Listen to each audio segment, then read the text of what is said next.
Namaskar and pranam to all of you. Again, I am coming back to my channel, Asit Government Tool Guru. Let's compete. Today, I will discuss the Contributory Provident Fund (CPF) rules, India 1962. It is part 1. In this part, I will discuss 10 MCQ questions and with explanation. So, my friends, please subscribe my channel, share my channel, like my channel, so that you can get notification for my upcoming videos.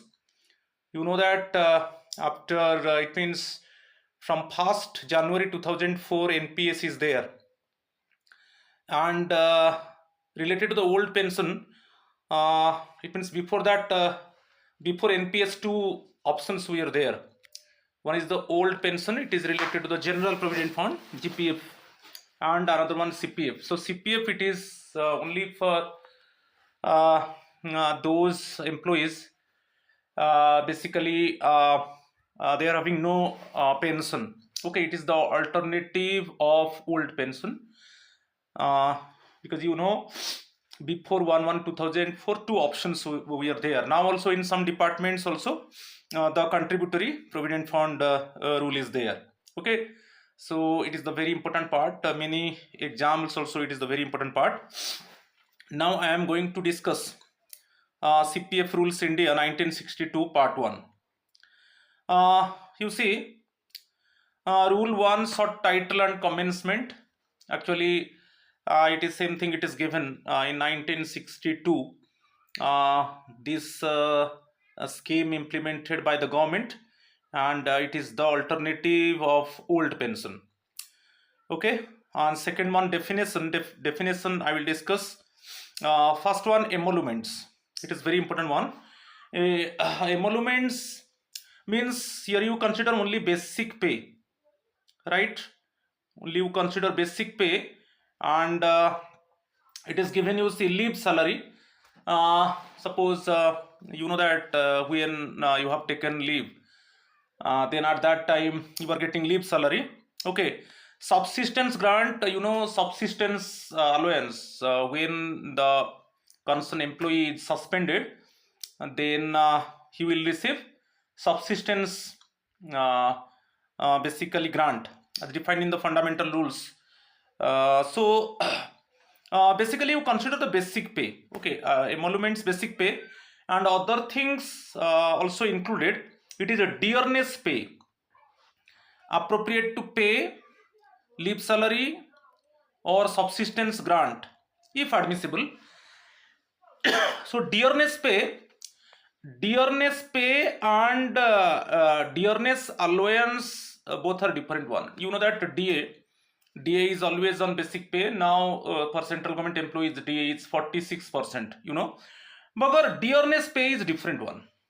Okay, dearness pay, it is different from dearness allowance. Dearness pay, actually it is one of the part of the DA. It is one of the, okay, part of the DA. It is like a bonus. Okay, it is a part of the DA. It is not dearness allowance. Okay, if one part, actually, if the government employee receiving on DA, then it is included in basic pay. Then emoluments, dearness pay would be added with basic pay, right? So it is the part of the DA, you remember. So DP, dearness pay, and dearness allowance, both are different one. Okay, clear? Second one, it is given, any wage paid by government to employees not remunerated by fixed monthly pay. Any wage, suppose extra wage, suppose given by the, paid by the government in some contingency situation or for any special work, you know, special pay, then also it is included in basic pay. Any remuneration if you receive in foreign service, any extra remuneration if you receive, also it is included with basic pay. So basic pay, actually normally emoluments basic pay, right? So plus DP may bola dearness pay, it is like a bonus, it is the part of the DA, it is the part of the dearness allowance. Or suppose special pay, any wage, suppose any for special work if you receive any remuneration, also it is included. Okay, special wages, और इसमें क्या होगा, any special remuneration. Okay, special suppose remuneration receive on foreign service. Okay, all these are included in what? Emoluments, right? But normally, normal cases, emolument is basic pay, right?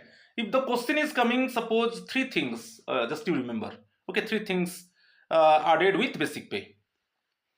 And leave salary for that reason is given when you are in leave, then you are getting leave salary, then or subsistence grant, the person is suspended, then you will get subsistence allowance like this. Okay, यहाँ पर हम फिर family को discuss करेंगे. In the case of a male subscriber, wife or wives, it is very important one. Many times actually question is coming. The wife or wives, okay, more than one wife, parents, children also, adopted children also, ठीक है, legal and adopted children, minor brothers, unmarried sisters. It is very important one. Deceased son's widow, suppose son का death हुआ है, उसका window children को भी लेना है. और यदि पेरेंट्स अवेलेबल नहीं है, कंसर्न एम्प्लॉय का पेरेंट्स नहीं है, तो पैटर्नल ग्रैंड पेरेंट लेना है. ओके, पैटर्नल ग्रैंड पेरेंट को लेना है. It means suppose male subscriber यहां पर दिया है, basically it means father mother को, उसका ही फादर मदर, कंसर्न एम्प्लॉय का जो मेल एम्प्लॉय है उसका फादर मदर को लेना है, राइट? ये मेल सब्सक्राइबर. तो यहां पर एक दिया है, सपोज ये भी बहुत इंपॉर्टेंट है. If a subscriber proves that his wife has been judicially separated, यदि कंसर्न एम्प्लॉय प्रूव कर रहा है कि मेरा वाइफ से मेरा जुडिशियल सेपरेशन हो चुका है, और वो बेसिकली जो मेंटेनेंस दे रहा था, ओके, जब इट मीन जुडिशियरी अंडर में था तब वो मेंटेनेंस दे रहा था, अभी वो मेंटेनेंस बंद हो चुका है, ठीक है, और वो अभी सब्सक्राइबर्स का फैमिली मेंबर नहीं है, तब इस केस में वो जुडिशियली सेपरेटेड वाइफ को हटा दिया जाएगा, क्योंकि वो जो मेल एम्प्लॉय है वो इन्फॉर्म कर देगा. ओके, इन्फॉर्म करेगा through head of the office, okay, basically account officer को, कि मेरा वाइफ से मेरा जुडिशियल सेपरेशन हो चुका है ऑलरेडी, तो उसको फैमिली मेंबर से हटा दिया जाए, ठीक है. और नेक्स्ट पार्ट को चलेंगे. फीमेल सब्सक्राइबर वैसे ही फीमेल एम्प्लॉय के लिए उसका हस्बैंड आएगा, पेरेंट्स उसका आएगा, children also adopted children, minor brothers, unmarried sisters.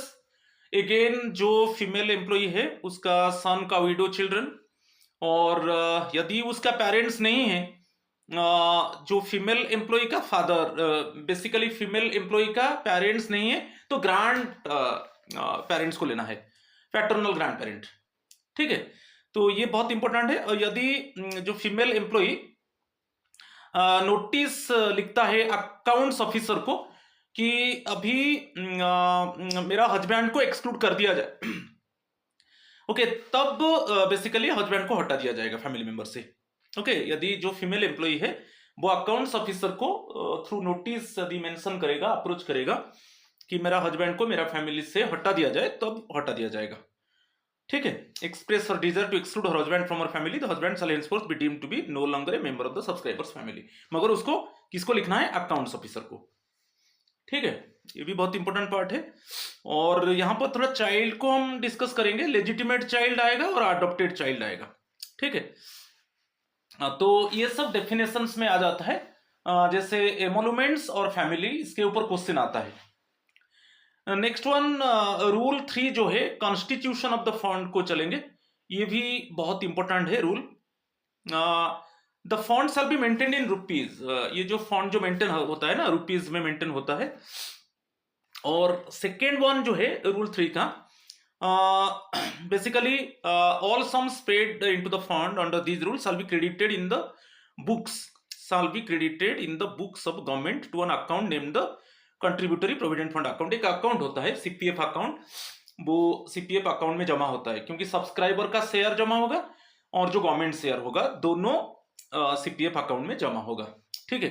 इसमें दो, एक है सब्सक्राइबर्स शेयर, ये जो एसयूबी लिख दिया, subscriber share plus management share व गवर्नमेंट शेयर, ठीक है, तो ये दोनों अकाउंट में जमा होगा।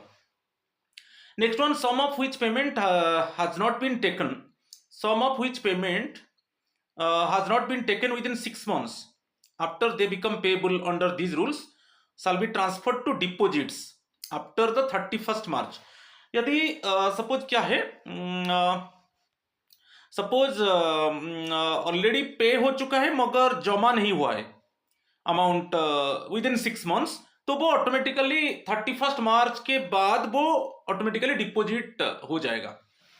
ठीक है, इट मीन्स गवर्नमेंट जो बेसिकली एम्प्लॉय है उसका शेयर डेबिट हो चुका है, और जो गवर्नमेंट का शेयर है सपोज सीपीएफ अकाउंट में जमा नहीं हुआ है within 6 months, then automatically क्या होगा, आफ्टर 31 मार्च ऑटोमेटिकली वो डिपॉजिट हो जाएगा। ठीक है, तो इसको थोड़ा ध्यान देना है। चलो 4 में कंडीशंस ऑफ एलिजिबिलिटी, में एलिजिबिलिटी बता चुका हूं। नॉन पेंशनेबल सर्वेंट, क्योंकि बिफोर बेसिकली इसको आपको याद रखना है, क्योंकि अभी तो एनपीएस आ गया, बिफोर 1/1/2004 2 ऑप्शंस था, आइदर सीपीएफ और जीपीएफ। तो 2 ऑप्शंस था, आइदर सीपीएफ और जीपीएफ। जीपीएफ में ये पेंशन है, पेंशन होल्डर्स के लिए जीपीएफ है, तो ये 2 ऑप्शन था। तो अभी भी बहुत डिपार्टमेंट में सीपीएफ है, क्योंकि उसमें ऑप्शन था, तो सीपीएफ और जीपीएफ। तो ये जो हम डिस्कस कर रहे हैं सीपीएफ, ये नॉन पेंशनेबल सर्वेंट के लिए है। ठीक है, अभी भी कुछ डिपार्टमेंट है एनपीएस लागू होने के बाद भी ऑप्शन था कि एनपीएस और सीपीएफ, अभी भी बहुत एम्प्लॉइज ने सीपीएफ को चुना। ठीक है, तो ये नॉन पेंशनेबल सर्वेंट के लिए है, तो थोड़ा आपको याद रखना है। और एवरी नोट में क्या दिया है, every servant of government whom these rules apply shall be subscriber to the fund। तो सब्सक्राइब करना है, सपोज आप सीपीएफ है, आप का जो शेयर होगा मिनिमम 10% होगा, आगे में हम डिस्कस करेंगे, employ share plus government share. ठीक है, आगे में हम डिस्कस करेंगे, right. Next one, if a government servant admitted to the benefit of the fund was previously a subscriber to any other contributory, ये बहुत इंपॉर्टेंट है। If a government servant admitted to the benefit of the fund was previously a subscriber to any other contributory or non-contributory provident fund of the central government। इसमें क्या है, suppose पहले आप और कोई डिपार्टमेंट में काम कर रहे थे, उसमें भी सीपीएफ था और कि नॉन कंट्रीब्यूटरी प्रोविडेंट फंड था। अभी आप जो न्यू डिपार्टमेंट को आ गए और ये जो सीपीएफ में आप ज्वाइन किए, तो जो प्रीवियस केस में जो आपका इट मीन्स सीपीएफ था, कंट्रीब्यूटरी प्रोविडेंट फंड था, कि जो नॉन कंट्रीब्यूटरी प्रोविडेंट फंड था, तो वो इंटरेस्ट के साथ वो भी ट्रांसफर हो जाएगा, क्योंकि अभी न्यू डिपार्टमेंट में आ गए। न्यू डिपार्टमेंट में सीपीएफ है, कंट्रीब्यूटरी प्रोविडेंट फंड है, और प्रीवियस जो डिपार्टमेंट में आप काम कर रहे थे उसमें भी सीपीएफ था, नहीं तो कि नॉन कंट्रीब्यूटरी प्रोविडेंट फंड था, उसमें भी जो अमाउंट था उसके ऊपर इंटरेस्ट मिला के वो अभी ट्रांसफर हो जाएगा। ठीक है, the amount of its subscriptions and government contributions, तो दोनों मिला के आपका जो शेयर था और जो गवर्नमेंट कंट्रीब्यूशंस था, और दोनों मिला के उसके ऊपर जो इंटरेस्ट था वो भी ऑटोमेटिकली, आप जो न्यू डिपार्टमेंट में आ गए और यहां पर भी सीपीएफ है, तो वो अमाउंट यहां पर ट्रांसफर हो जाएगा। ठीक है, तो ये पार्ट क्लियर हो गया, इसमें कोई प्रॉब्लम नहीं है। और कुछ नोट्स को चलेंगे। ये जो मैं बताया, जो प्रीवियस डिपार्टमेंट से अभी प्रेजेंट डिपार्टमेंट को आप जो भी अमाउंट था, जो आपका शेयर था कि गवर्नमेंट शेयर था, उसके ऊपर जो इंटरेस्ट था वो भी ट्रांसफर हो जाएगा। मगर यहां पर नोट 1 में दिया है कि इट शैल नॉट अप्लाई, ये अप्लाई नहीं होगा टू ए पर्सन जो कॉन्ट्रैक्ट बेसिस में थे। सपोज प्रीवियस डिपार्टमेंट में आप कॉन्ट्रैक्ट में थे, तो उस कॉन्ट्रैक्ट के समय भी आपका सपोज सीपीएफ था कि नॉन कंट्रीब्यूटरी प्रोविडेंट फंड था, वो ट्रांसफर नहीं होगा, कॉन्ट्रैक्ट के लिए नहीं होगा, ओनली टेम्पररी और परमानेंट एम्प्लॉइज के लिए, कॉन्ट्रैक्ट एम्प्लॉइज के लिए नहीं होगा, आपको याद रखना है। ये जो ट्रांसफर वाला बताया, प्रीवियस से न्यू को आप आ गए, ये जो अमाउंट जो है, जो अमाउंट बेसिकली आपका कंट्रीब्यूशन, गवर्नमेंट कंट्रीब्यूशन, उसके ऊपर जो इंटरेस्ट वो ट्रांसफर हो रहा था कॉन्ट्रैक्ट एम्प्लॉय के लिए, वो ट्रांसफर नहीं होगा। नेक्स्ट वन है नोट 2, मगर ये अप्लाई किसके लिए होगा? जिसका सर्विस ब्रेक नहीं होगा, क्योंकि कॉन्ट्रैक्ट में ब्रेक हो जाता है, मगर अदर सपोज अब टेम्पररी हो कोई प्रॉब्लम, टेम्पररी सर्विस में भी सर्विस ब्रेक नहीं होता है। तो यहां पर क्या है, apply to persons who are appointed without break, वो टेम्पररी हो कि परमानेंट हो, ठीक है। चाहे आप सेंट्रल गवर्नमेंट की, स्टेट गवर्नमेंट में प्रीवियस जो आपका डिपार्टमेंट था, चाहे सेंट्रल हो कि स्टेट हो, मगर सर्विस कंटिन्यू था, चाहे आप कॉन्ट्रैक्ट में टेम्पररी थे, कॉन्ट्रैक्ट में नहीं, चाहे आप टेम्पररी थे कि परमानेंट थे। अभी जब आप न्यू डिपार्टमेंट में ज्वाइन कर लिए, आपका वो जो फंड था, वो जो सीपीएफ था कि नॉन कंट्रीब्यूटेड प्रोविडेंट फंड था, उसके ऊपर जो इंटरेस्ट था वो भी ट्रांसफर हो जाएगा। मगर इसमें याद रखना है, सेकेंड नोट में सर्विस ब्रेक नहीं होना चाहिए, ठीक है। और कॉन्ट्रैक्ट एम्प्लॉइज के लिए ट्रांसफर नहीं होगा, मगर टेम्पररी के लिए होगा, टेम्पररी में सर्विस ब्रेक नहीं होता है, ठीक है। चलो नेक्स्ट वन, नोट 3 में shall also apply to persons who are transferee without any break from the service। तो नॉर्मली सपोज आप कोई ऑटोनोमस बॉडी में काम कर रहे थे, ऑटोनोमस ऑर्गेनाइजेशन की, यानी कॉर्पोरेट ओन्ड और कंट्रोल बाय गवर्नमेंट, कोई कॉर्पोरेट बॉडी में काम कर रहे थे जो ओन्ड और कंट्रोल्ड बाय द गवर्नमेंट, और यानी ऑटोनोमस बॉडी में काम कर रहे थे, और आपका सर्विस कंटिन्यू था, चाहे आप टेम्पररी थे कि परमानेंट थे, आपका सर्विस कंटिन्यू था।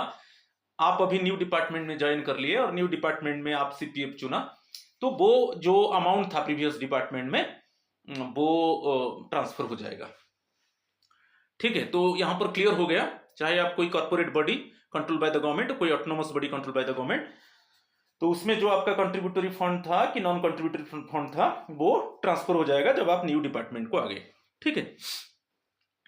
ये चीज थोड़ा ध्यान देना है। अभी नॉमिनेशंस को चलेंगे, ये पार्ट बहुत इंपॉर्टेंट है।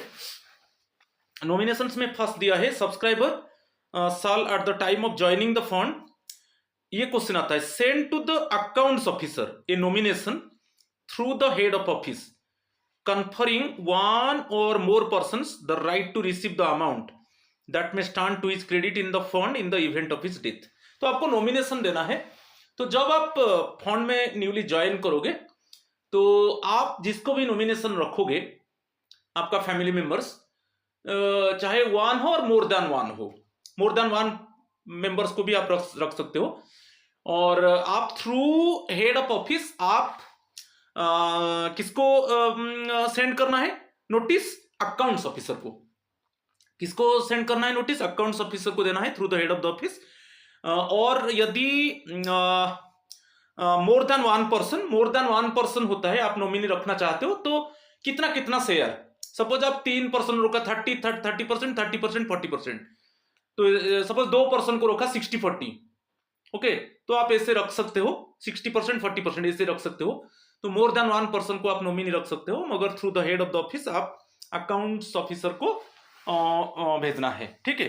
सपोज यदि कंसर्न एम्प्लॉय का डेथ हो जाता है, तो उस केस में जो भी मोर देन वन सपोज नॉमिनी होते हैं, जो भी परसेंटेज मेंशन हुआ था उसके हिसाब से वो अमाउंट मिल जाएगा, ठीक है।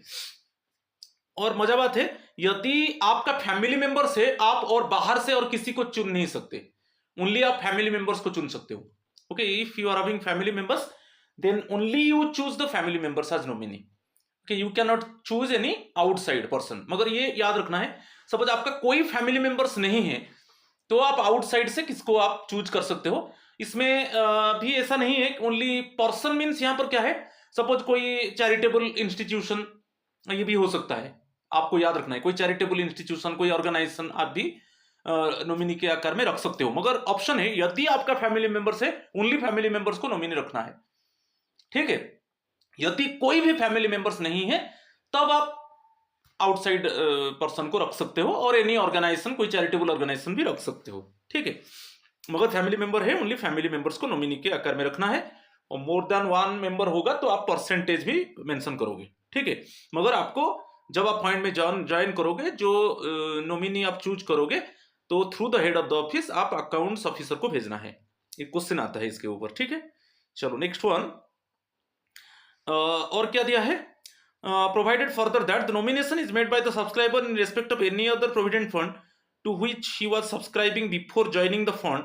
सपोज और कोई ऐसे प्रोविडेंट फंड था, उसमें आप नॉमिनी चूज किया था, ओके, आप जो अभी न्यू डिपार्टमेंट में ज्वाइन किए, और उसके पहले आपका प्रोविडेंट फंड था, उसमें भी आप नॉमिनी रखे थे। जब आप आकर न्यू डिपार्टमेंट में ज्वाइन कर लिए और न्यू डिपार्टमेंट में आप सीपीएफ में ज्वाइन कर लिए, वो नॉमिनी रहेगा। ओके, वो नॉमिनी रहेगा जब तक आप नॉमिनी चेंज नहीं किया है। समझ में आ गया? पहले आपका प्रोविडेंट फंड था, ज्वाइन करने के पहले आपका प्रोविडेंट फंड था, तो उसमें क्या था, आप नॉमिनी रखा था और आप अभी न्यू डिपार्टमेंट में ज्वाइन कर लिए और जो सीपीएफ है अकाउंट ज्वाइन कर लिए और वो नॉमिनी कंटिन्यू होगा। ओके, जब तक यहां पर आप नॉमिनी चेंज नहीं किए। आप फिर आके न्यू ऑफिस में हेड ऑफ द ऑफिस को लेटर करोगे और वो जाएगा अकाउंट्स ऑफिसर रिसीव करेगा, फिर नॉमिनेशन चेंज होगा। ठीक है, तो ये भी ध्यान देना है।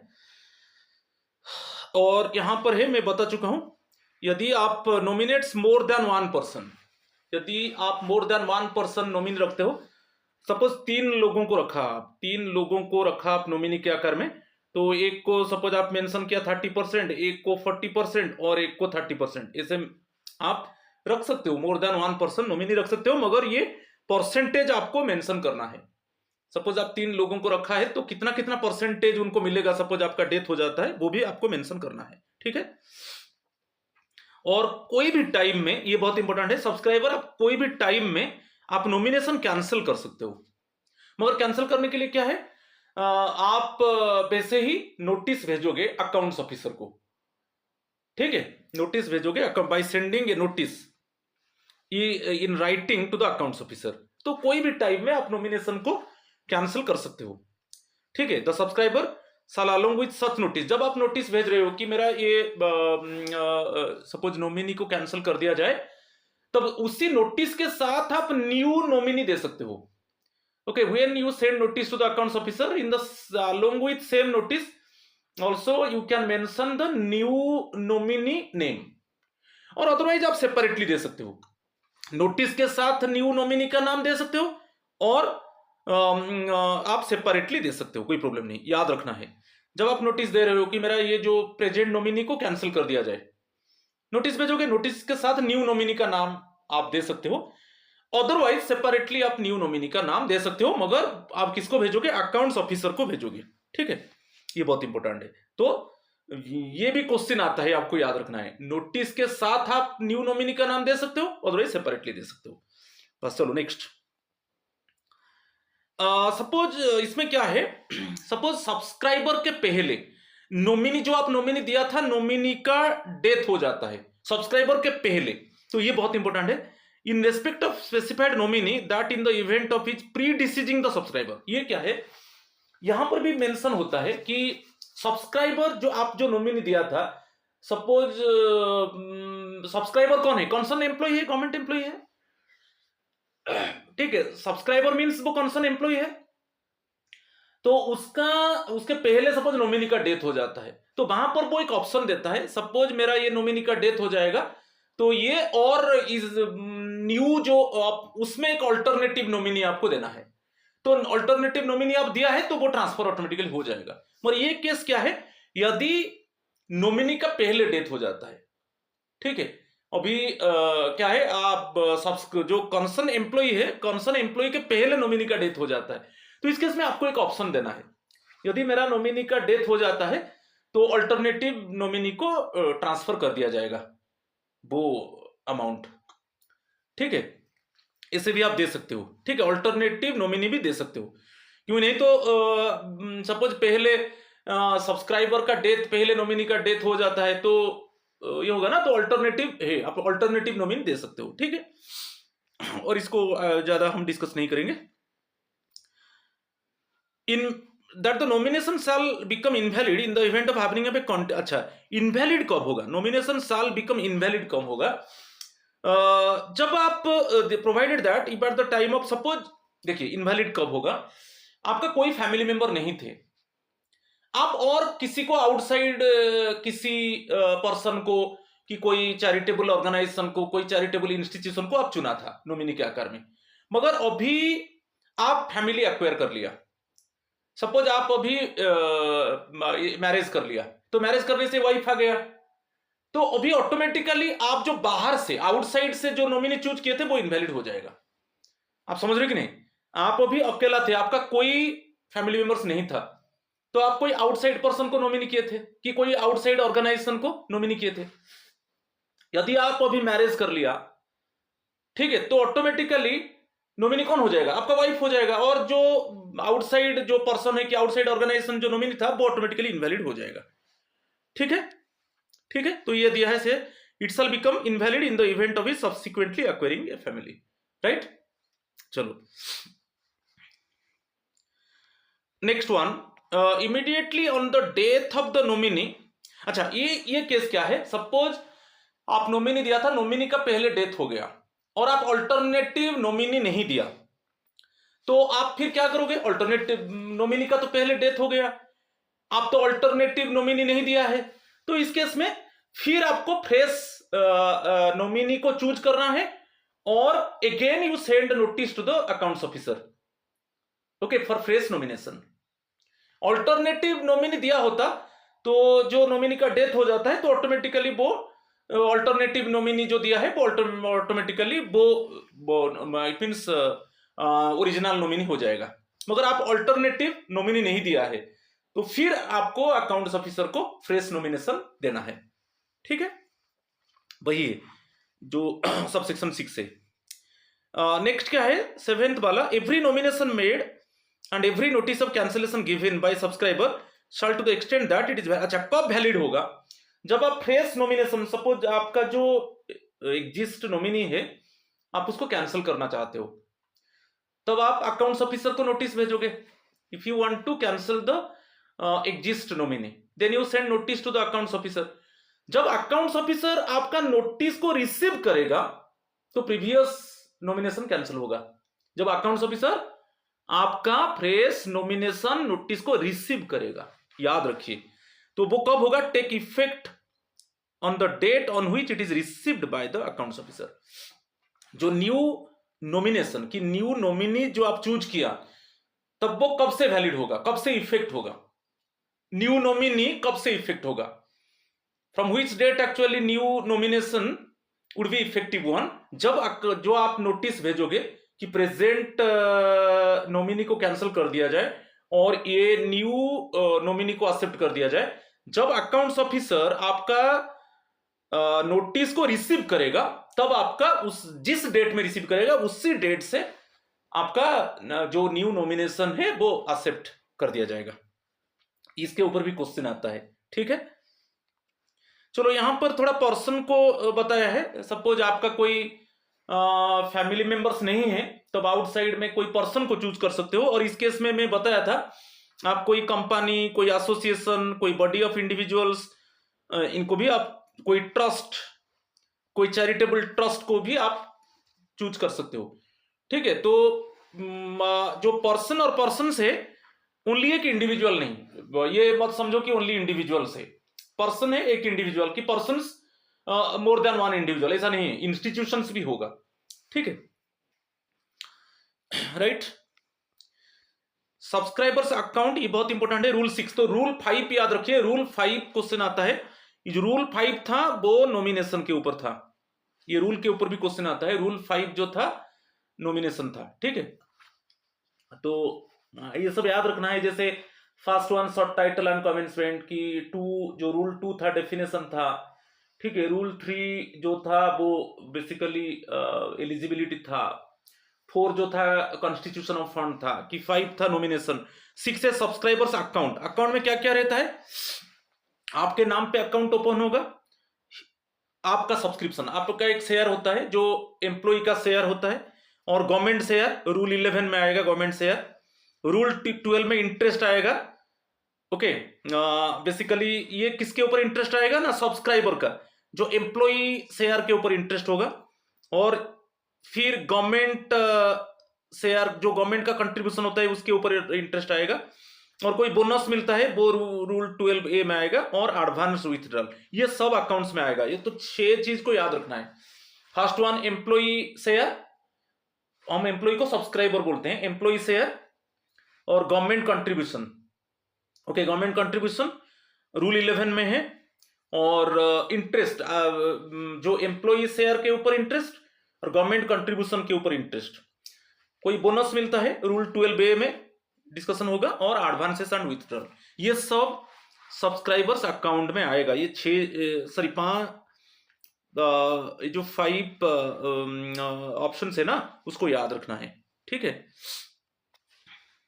Rule 7 conditions and rates of subscription को देखेंगे, बहुत इंपॉर्टेंट है। Every subscriber shall subscribe monthly to the fund when on duty, चाहे आप ड्यूटी में हो कि फॉरेन सर्विस में हो, तो आपका मंथली जो सब्सक्रिप्शन है, ओके, वो आपका सैलरी से डेबिट होगा और वो आपका सीपीएफ अकाउंट में जमा होगा, मगर सस्पेंशन टाइम में आपका सब्सक्रिप्शन नहीं होगा। ये बहुत इंपॉर्टेंट है, ये बहुत इंपॉर्टेंट है, इसको देखिए। सस्पेंशन टाइम में आप सब्सक्राइब नहीं कर सकते, ओके, समझ में आ गया। तो ड्यूटी टाइम में होगा और फॉरेन सर्विस में होगा, जैसे मंथली आपका सब्सक्रिप्शन होता है वो जमा होगा, मगर सस्पेंशन टाइम में जो सीपीएफ अकाउंट में आपका जो शेयर है कि गवर्नमेंट कंट्रीब्यूशन, ये जमा नहीं होगा, ओके। आपका जो सस्पेंशन टाइम में जो आपको मिलता है क्या है, सब्सिस्टेंस अलाउंस मिलता है, फंडामेंटल रूल 53 आप जानते हो, सब्सिस्टेंस अलाउंस, तो उसमें डिडक्ट नहीं होगा, जो एम्प्लॉय का शेयर है वो डिडक्ट नहीं होगा कि गवर्नमेंट कंट्रीब्यूट नहीं करेगा। और रीइंस्टेटमेंट के बाद, सपोज आप रीइंस्टेटमेंट के बाद यदि आपके ऊपर जो बेसिकली जो चार्ज लगा था उसमें आप एक्जोनरेट हो गए, तो जो आपका जो बेसिकली अमाउंट था वो जमा होगा, चाहे वन सम में होगा, अदरवाइज इंस्टॉलमेंट्स में होगा, okay. Sum not exceeding the maximum amount of arrears, arrear का आकार में जमा होगा, जितना सब्सक्रिप्शन होना चाहिए उससे ज्यादा नहीं होगा, ठीक है। तो ये है, यदि आपका रीइंस्टेटमेंट होता है, आपके ऊपर जो चार्ज लगा था वो चार्ज प्रूव नहीं हो पाया, तब आपका रीइंस्टेट हो गया, तो उस केस में क्या होगा, आपका जो एरियर अमाउंट है, चाहे वो, ये बहुत इंपॉर्टेंट है, चाहे वन सम में हो, वन इंस्टॉलमेंट और more than one installment, okay, वो एरियर जमा होगा, मगर जितना सब्सक्रिप्शन होना चाहिए उससे ज्यादा नहीं होगा, ठीक है। और एक बहुत इंपॉर्टेंट है, डाइज नॉन पीरियड, जब अनऑथराइज एब्सेंस आपका होता है वो डाइज नॉन होता है, तो अनऑथराइज एब्सेंस पीरियड में भी जो आपका सब्सक्रिप्शन नहीं होगा, ये सब्सक्राइबर नीड नॉट सब्सक्राइब, देखिए। तो डाइज नॉन और सस्पेंशन, ये दोनों टाइम में सब्सक्राइब नहीं होगा, ओके। जो आपका शेयर है कि गवर्नमेंट कंट्रीब्यूशन नहीं होगा, नहीं जमा नहीं होगा, okay. It means from your salary CPF contribution, okay, can not be deducted, कि also government can not contribute, both dies non जो है अनऑथराइज एब्सेंस से, ठीक है। ये दोनों को याद रखना है। नेक्स्ट वन, ऑप्शंस देना है, subscriber may at his option not subscribe during leave. आपको एक ऑप्शन, ये बहुत इंपॉर्टेंट है, जब आप लीव में जाते हो आपको ऑप्शन देना है कि जो लीव पीरियड में मेरा सब्सक्रिप्शन होगा कि नहीं। तो आप बोलोगे कि मेरा जो लीव पीरियड है उसमें मेरा सब्सक्रिप्शन नहीं होगा, मैं कंट्रीब्यूट नहीं करूंगा, ठीक है। तो ऑप्शन देना है, सपोज बोलोगे नहीं नहीं मेरा लीव पीरियड में मैं सब्सक्राइब करूंगा, तो ऑप्शन देना है। मगर इसमें क्या है, सपोज आपको लीव सैलरी नहीं मिल रहा है, कि आपका जो लीव सैलरी है वो equal to, leave salary equal to और less than half pay, leave salary, ये बहुत इंपॉर्टेंट है। तो ये और इक्वल टू और less than average half pay, तो इस केस में आपका सब्सक्रिप्शन नहीं होगा। आपको याद रखना है, देखिए मैं मेंशन करता हूं, लीव टाइम में ऑप्शन है, लीव टाइम में आपके पास दो ऑप्शन है, आप सब्सक्राइब करोगे कि नहीं, आप ऑप्शन दोगे। मगर जब आपको हाफ लीव सैलरी मिलेगा, हाफ लीव सैलरी मिलेगा, हाफ लीव सैलरी और लेस देन दैट, और less than half leave salary, इस केस में आपका सब्सक्रिप्शन नहीं होगा, याद रखिए। लीव केस में लीव सैलरी मिलता है, तो लीव केस में आपके लिए ऑप्शन है, आप सब्सक्राइब करोगे कि नहीं, ऑप्शन देना है। सपोज आप बोलोगे मैं सब्सक्राइब करूंगा, कि आप बोलोगे नहीं नहीं मैं कंट्रीब्यूट नहीं करूंगा, ठीक है, ऑप्शन है। मगर जब आपको हाफ लीव सैलरी मिलेगा, जैसे आपका सस्पेंशन हो जाता है, तो जो आपका बेसिक पे होगा वो 50% हो जाएगा, तो वो हाफ लीव सैलरी हो गया ना। जब आपको हाफ लीव सैलरी और less than half leave salary होगा तब आप सब्सक्राइब नहीं करोगे, ठीक है। और एक है, सपोज आप ईओएल में चले गए, एक्स्ट्रा ऑर्डिनरी लीव में, और इसमें तो आपको लीव सैलरी नहीं मिलता है। तो जब लीव सैलरी आपको नहीं मिलेगा उस केस में भी ऑटोमेटिकली आप सब्सक्रिप्शन नहीं होगा। समझ में आ गया ये चीज? तो इसको थोड़ा आपको ध्यान देना है। नेक्स्ट है, if he is an officer who draws his own पे बिल्स, तो यदि आप खुद का पे बिल ड्रॉ कर रहे हो तो इस केस में after proceeding on leave deduct on account of subscription in its first pay bill drawn after proceeding on leave। तो आपको by making no deduction, suppose आप ऑप्शन चूज किया कि मेरा जो लीव पीरियड है मैं लीव पीरियड में कंट्रीब्यूट नहीं करूंगा, और आप खुद ऑफिसर हो जो आपका पे बिल को ड्रॉ कर रहे हो, तो लीव के बाद आपका जो फर्स्ट पे बिल मिलेगा लीव के बाद, okay, after proceeding on leave जो आपको फर्स्ट पे बिल मिलेगा उसमें डिडक्ट नहीं होगा। अदर केस में क्या है, if he is not an officer who draws his own पे बिल्स, ये ऑप्शन देखिए, तो अब वहां पर आप हेड ऑफ द ऑफिस को कम्युनिकेट करना है कि मैं अभी लीव में जा रहा हूं और आफ्टर लीव मेरा जो पे बिल होगा उससे मेरा कंट्रीब्यूशन को डेबिट नहीं करना है, डिडक्ट नहीं करना है, ठीक है। ये वेरी कॉमन चीज है, ठीक है।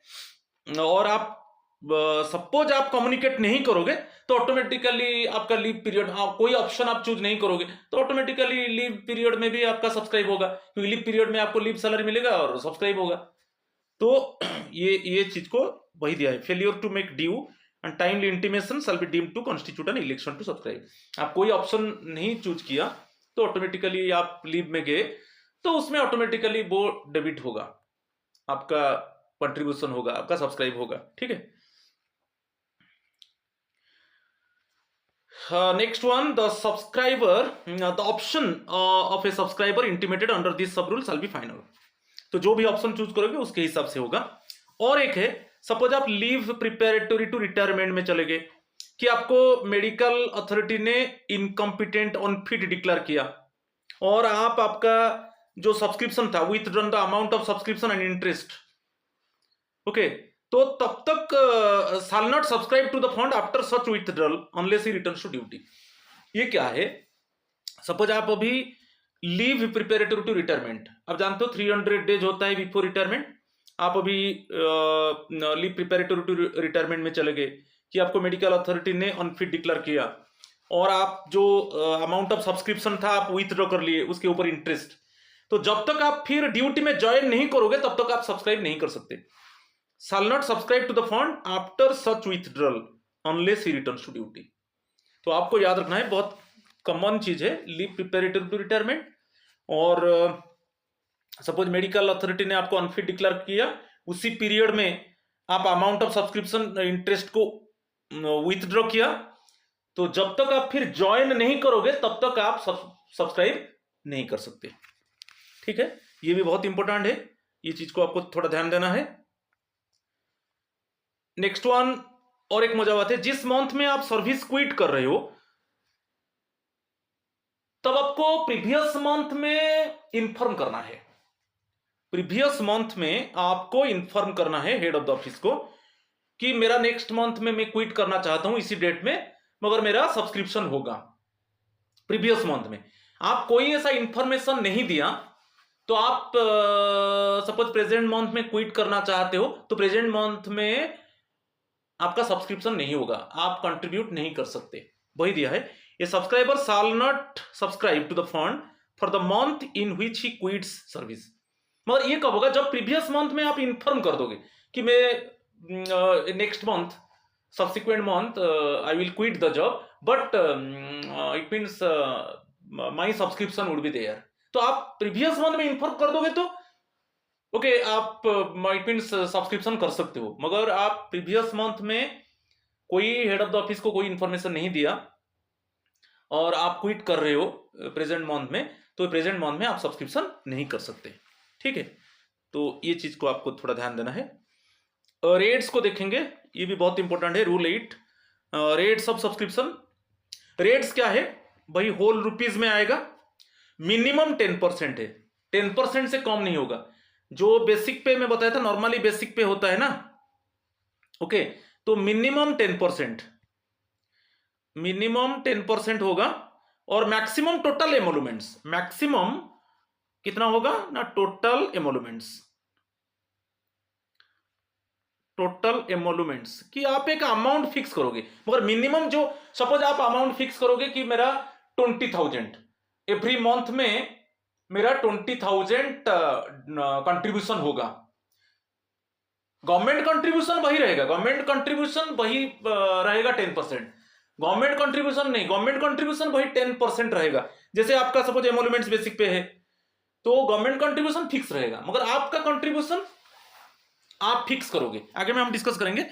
सपोज आप अभी फिक्स कर दिया कि सपोज एवरी मंथ में मेरा सब्सक्रिप्शन 20,000 होगा, तो जो आप फिक्स किया ना वो आपका एमोलुमेंट का मिनिमम 10% होना चाहिए, 10% से कम नहीं होगा। तो आपको याद रखना है मिनिमम 10%, मैक्सिमम आप टोटल एमोलुमेंट्स को भी आप कंट्रीब्यूट कर सकते हो, ठीक है।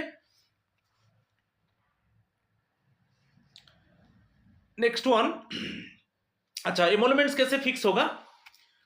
इन the case of A subscriber who was in government service on the 31st मार्च, ठीक है, सपोज एवरी ईयर क्या होता है 31st मार्च में आपका ऑफिस को इन्फॉर्म करोगे कि कितना सब्सक्रिप्शन होगा, ठीक है।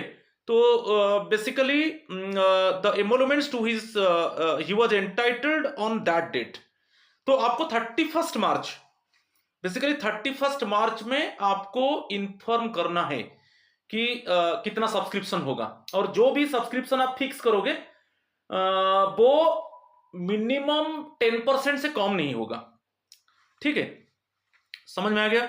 सपोज आप ये बहुत इंपॉर्टेंट डेडलाइन है 31st मार्च, 31st मार्च में आप फिक्स करोगे कि आपका सब्सक्रिप्शन कितना रहेगा। Next one, suppose if the subscriber was on leave 31st मार्च में, सपोज आप लीव में हो, जब आप आकर ज्वाइन करोगे, आपका जो after leave, after expiry of leave जो फर्स्ट डे होगा और वो जो एमोलुमेंट्स होगा वही रहेगा, ओके, उसके हिसाब से रहेगा। बेसिकली आपका एमोलुमेंट किसको डिटेक्ट किया जाए 31st मार्च, ठीक है। सपोज 31st मार्च में आप लीव में हो, तो सब्सिक्वेंट जो डेट है, फर्स्ट डेट होगा आफ्टर एक्सपायरी ऑफ लीव, जो फर्स्ट डेट में आप ज्वाइन कर रहे हो, उसी डेट में आपका जो एमोलुमेंट होगा उसी से आप सब्सक्राइब करोगे, ठीक है। तो बेसिकली तो एमोलुमेंट्स जो फिक्स होगा 31st मार्च में ही फिक्स होगा। सपोज 31st मार्च में फिक्स नहीं होगा, सपोज आप लीव में हो, तब क्या होगा ना, लीव में बेसिकली आप लीव में हो, तो after expiry of leave when you join, okay, the duty first day, what to do the emolument, वही आपका एमोलुमेंट रहेगा और उसके हिसाब से आपका सब्सक्रिप्शन फिक्स होगा, ठीक है। तो इसको थोड़ा ध्यान देना है। Next one, if the subscriber was on deputation out of India on the said date और was on leave on the said date and continues to be on leave, suppose आप डेपुटेशन में चले गए out of India, suppose abroad में आपको अभी deputation में भेज दिया गया मगर आउट ऑफ इंडिया, कि आप अभी लीव में हो, भाई जो डेडलाइन डेट क्या है 31st मार्च, समझ में आ जाए, 31st मार्च में आपको डेपुटेशन में भेज दिया गया आउट ऑफ इंडिया कि आप लीव में हो, ओके, मगर उसमें आप इलेक्ट ऑप्शन दिया है कि मैं लीव में हूं मगर मेरा जो एमोलुमेंट होगा उसके हिसाब से मेरा सब्सक्रिप्शन फिक्स होगा। मैं लीव में हूं मगर फिर भी मेरा जो एमोलुमेंट्स 31st मार्च में रहेगा उसके हिसाब से मेरा सब्सक्रिप्शन फिक्स होगा, तो वो कोई प्रॉब्लम नहीं है, ठीक है। His emoluments shall be the emoluments to which he would have been entitled had he been on duty in India। मगर आपको ऑप्शन देना है, तो आप जब लीव में जा रहे हो आप बोल रहे हो कि 31st मार्च में सपोज मैं लीव में रहूंगा मगर मेरा जो 31st मार्च में जो भी एमोलुमेंट्स होगा उसके हिसाब से सब्सक्रिप्शन को फिक्स करना है। और क्या है, सपोज आपको डेपुटेशन में अब्रोड को भेज दिया गया मगर आप ऑप्शन देकर चले गए कि 31st मार्च में मेरा जो एमोलुमेंट होगा उसके हिसाब से मेरा सब्सक्रिप्शन फिक्स होगा, ठीक है। Next one, if the subscriber joined the fund for the first time on a day subsequent to the set date, suppose 31 मार्च के बाद आप ज्वाइन कर रहे हो, तो जिस डेट में आप फंड को ज्वाइन कर रहे हो उसी डेट में जो एमोलुमेंट होगा उसके हिसाब से आपका सब्सक्रिप्शन रहेगा। ठीक है, तो आपको याद रखना है जो आपका एमोलुमेंट हम इट मींस डिटेक्ट किया जाएगा। सपोज 31 मार्च के बाद आप ज्वाइन करोगे, तो जिस डेट में आप फंड में ज्वाइन करोगे उसी डेट में, सपोज आप 1 अप्रैल में आप ज्वाइन किए फंड में, तो 1 अप्रैल में जो एमोलुमेंट होगा उसी को कंसीडर किया जाएगा। ठीक है, नेक्स्ट वन, सपोज 31 मार्च में आप गवर्नमेंट जॉब में नहीं हो, उसके बाद सपोज आप गवर्नमेंट जॉब ज्वाइन कर रहे हो, वही दिया है देखिए, the emoluments to which he was entitled on the first day of his service और if he join the fund for the first time on a date subsequent to the first day of his service. देखिए इसको थोड़ा मैं समझा देता हूं। Suppose आप अप्रैल 1 में ज्वाइन किए, 31 मार्च के बाद आप ज्वाइन किए, मगर आप फंड में ज्वाइन नहीं किए। मगर आप फंड में कब ज्वाइन किए ना, मई 1 में आप फंड में ज्वाइन किए, अप्रैल 1 में आप गवर्नमेंट जॉब में ज्वाइन किए, मगर मई 1 में आप सीपीएफ फंड में ज्वाइन किए। तो मई 1 में जो आपका एमोलुमेंट रहेगा उसी एमोलुमेंट के हिसाब से आपका सब्सक्रिप्शन आप फिक्स करेंगे। ठीक है, तो जो सभी समय सब्सक्रिप्शन क्या होगा, आप जो भी अमाउंट लो कोई प्रॉब्लम नहीं है, मगर वो मिनिमम 10% ऑफ द एमोलुमेंट से कम नहीं होगा। राइट, तो ये बहुत इंपॉर्टेंट है। The subscriber shall intimate the fixation of the amount, मैं बार बार बता चुका हूं। 31 मार्च में आप फिक्स करोगे आपका जो अमाउंट है, बोलोगे कि मेरा 30,000 एवरी मंथ में मैं 30,000 कंट्रीब्यूट करना चाहता हूं, और ये सभी समय क्या होगा, मिनिमम जो एमोलुमेंट्स का मिनिमम 10% से कम नहीं होगा। और ये जो अमाउंट फिक्स कर सकते हो, तो ये बेसिकली 31 मार्च में फिक्स करोगे। ठीक है, और ये सभी समय मिनिमम 10% ऑफ द एमोलुमेंट से इक्वल होगा कि ज्यादा होगा।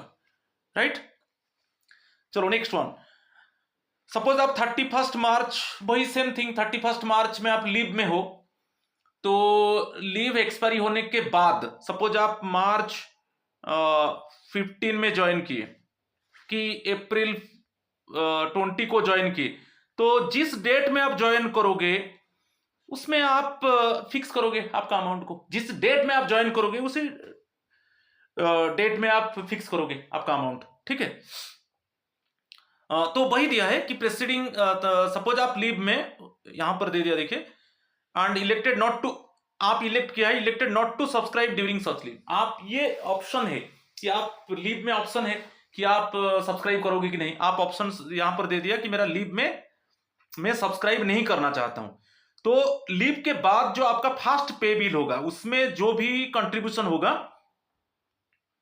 ये बहुत इंपॉर्टेंट है। सपोज 31 मार्च टाइम में आप लीव में हो, मगर ऑप्शन दे दिया कि लीव में मेरा सब्सक्रिप्शन नहीं होगा, तो उसके बाद लीव के बाद आफ्टर लीव एक्चुअली आपका जो फर्स्ट पे बिल होगा उसमें जो भी अमाउंट डेबिट होगा वही रहेगा। ओके, तो वही दिया है, by the deduction which he makes in this behalf from his first pay bill after his return to duty.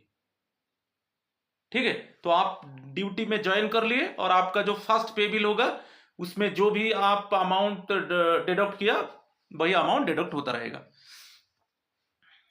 और आप फर्स्ट टाइम गवर्नमेंट जॉब में ज्वाइन कर लिए और वही उसके बाद सपोज आप जिस डेट में if he has entered government service for the first time during a year और joins the fund for the first time by the deduction which he makes in this behalf from his pay bill for the month during which he joins the fund. तो वही आप जिस month में आप join किए, suppose आप April month में join किए, तो अप्रैल मंथ का पे बिल से, इसी मंथ का पे बिल से जो भी अमाउंट डेबिट होगा वही आपका सब्सक्रिप्शन, वही आप फिक्स कर दिया। ठीक है, तो जिस मंथ में आप फंड में ज्वाइन किए, ओके, फंड में ज्वाइन किए, अप्रैल मंथ में आप सीपीएफ फंड में ज्वाइन किए, तो उसी मंथ का जो पे बिल में जो भी डेबिट होगा तो वही फिक्स होगा। और फॉरेन सर्विस में, if he was on foreign service on the 31 March of the presiding year, तो आप जो भी ट्रेजरी को क्रेडिट कर रहे हो वही रहेगा सब्सक्रिप्शन जो अप्रैल में ये दिया, the amount credited by him into the treasury on account of subscription for the month of April. समझ रहे हो कि नहीं? तो बहुत इंपॉर्टेंट है। आप सपोज 31 मार्च में आप फॉरेन सर्विस में हो और आप आपका ट्रेजरी को कंट्रीब्यूट करोगे, तो जो subscription for the month of April, okay, the amount credited by him into the treasury on account of subscription for the month of April में जो भी आप कंट्रीब्यूट करोगे ट्रेजरी को, वही आपका फिक्स रहेगा, वो अमाउंट आपका सब्सक्रिप्शन अमाउंट फिक्स रहेगा। ठीक है, तो यहां पर याद रखना है फॉरेन सर्विस केस में, ओके, जो अप्रैल मंथ का पे बिल है और for the month of April आप जो कंट्रीब्यूट करोगे, आपका जो कंट्रीब्यूशन रहेगा ट्रेजरी को, वही अमाउंट फिक्स होगा। और इसमें एक मजा बात है, the amount of subscription so fixed में भी जो आप फिक्स किया जो अमाउंट ना, वो एक बार रिड्यूस हो सकता है और 2 बार एनहांस हो सकता है। जो अमाउंट एक फिक्स करोगे 31 मार्च में, तो वो इट मींस ईयर में एक बार रिड्यूस हो सकता है, आप उसको कम कर सकते हो, और 2 बार उसको एनहांस कर सकते हो। ठीक है, ये बहुत इंपॉर्टेंट है, ये 2 चीज क्वेश्चन आता है। तो एक बार रिड्यूस होगा और ट्वाइस एनहांस होगा। मगर जो रिड्यूस होगा वो कभी जो 10% ऑफ द एमोलुमेंट्स है उससे कम नहीं होगा, not less then the minimum. Minimum क्या है? 10% ऑफ द एमोलुमेंट्स। ठीक है,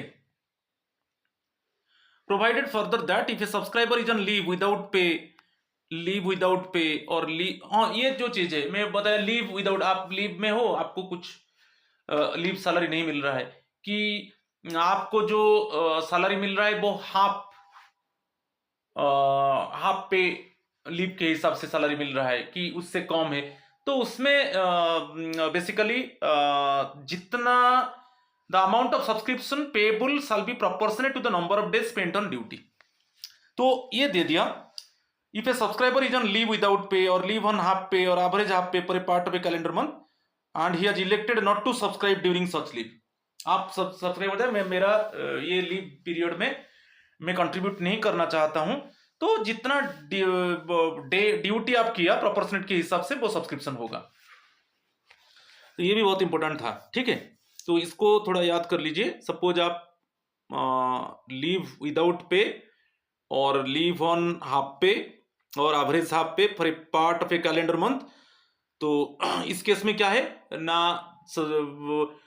जब आपको याद रखना है, जब हाफ पे लीव सैलरी मिल रहा है, कि आपको लीव सैलरी नहीं मिल रहा है, कि जो लीव सैलरी मिल रहा है वो हाफ पे लीव सैलरी से कम है, तो वो पीरियड में आपका सब्सक्रिप्शन, ठीक है, आप सब्सक्रिप्शन नहीं कर सकते।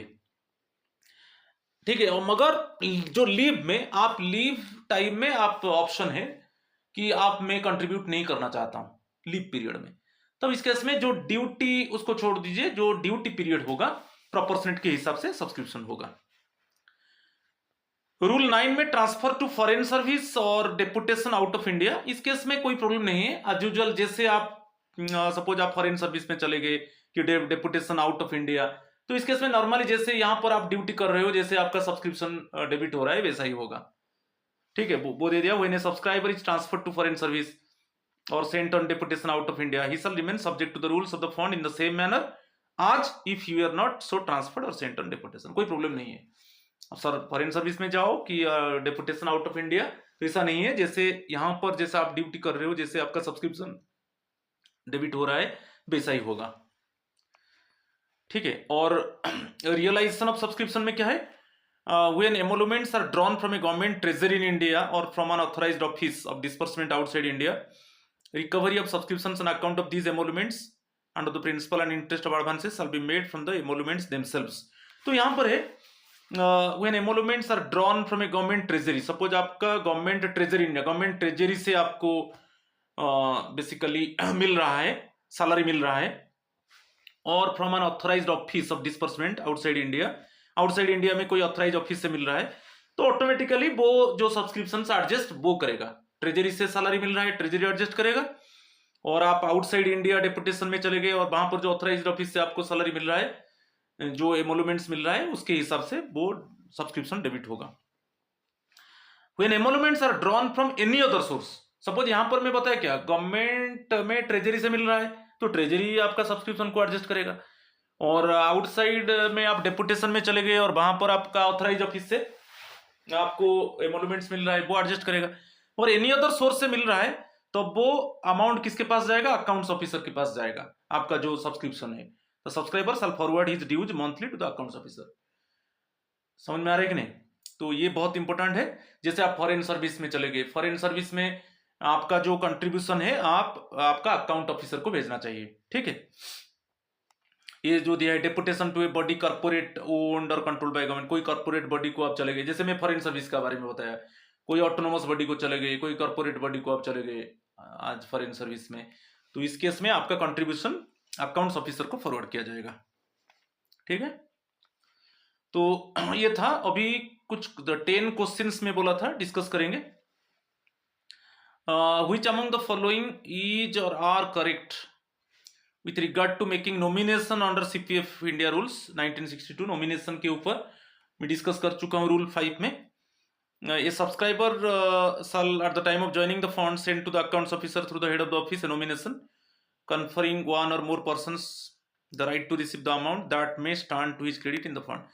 तो ये तो जैसे आप फंड में ज्वाइन करोगे through head of the office you send notice to the accounts officer in regarding to the nomination, नहीं? तो ये तो करेक्ट है।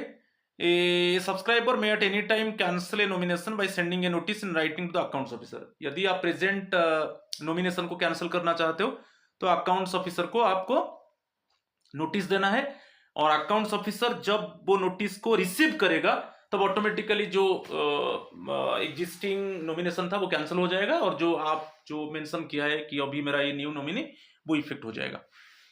A subscriber who has a family at the time of making the nomination shall make such nomination only in favor of a member or members of his family। यदि आपका family members हैं, only family members को nominee रखना है, कोई outside person को nominee के आकार में नहीं रखना है। ये भी करेक्ट है। तो all are correct one, answer is D, right.